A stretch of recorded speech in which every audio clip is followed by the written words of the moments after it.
Pinapahawak lang talaga sa atin, kumarites, yung ating mga benta.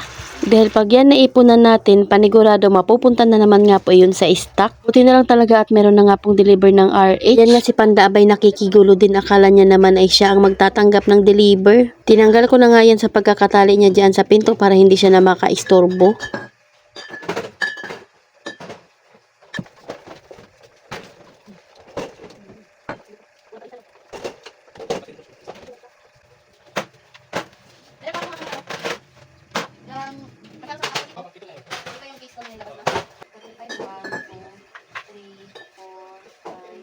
Pag may grande ko yan, dalawang case.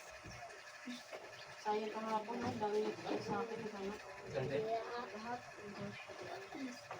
Diretso refill na nga ako, kumarites, pagkatapos mag-deliver ni Kuya sa akin ng mga soft drinks at nitong RH. Mabot na nga po ng 5,375 lahat ng ito. Pero kung dumating nga po yung order kong grande, panigurado umabot nga po ito ng 7,000. Tipin mo, yan pa lang yung binibili ko, pero yung puhunan nga po ay napakalaki na. Bumili nga po ako kahapon ng 6 na Alfonso, pati isang rim nga po ng red. 5 piraso naman nga po yung hindi masyado mabenta. Ito na lang talaga nung kinagabihan ay bumenta nga po ako ng mga gin, pati na nga po ng juice. Bago nga po silang term doon sa binibili nila. Sinabi nilang set, panigurado gin at juice, pati na nga po yelo. Dahil medyo tuyo na nga po, kumarites, kaya ayan, nakakapag-skate na nga po yung aking bunso.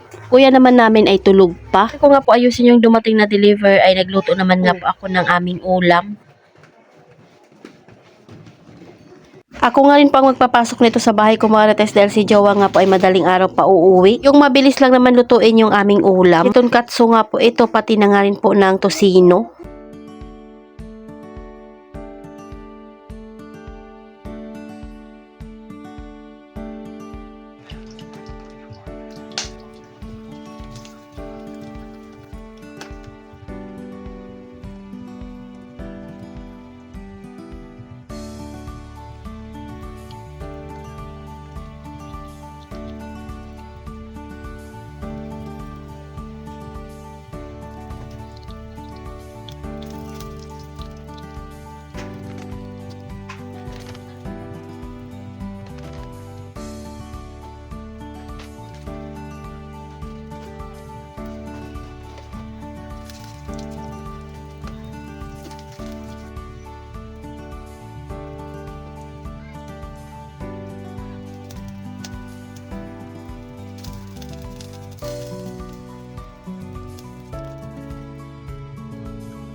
So, ayun lang muna, kumarites. Salamat sa panonood. Follow for more. God bless us. At sana i-share nyo na nga rin po itong aking video.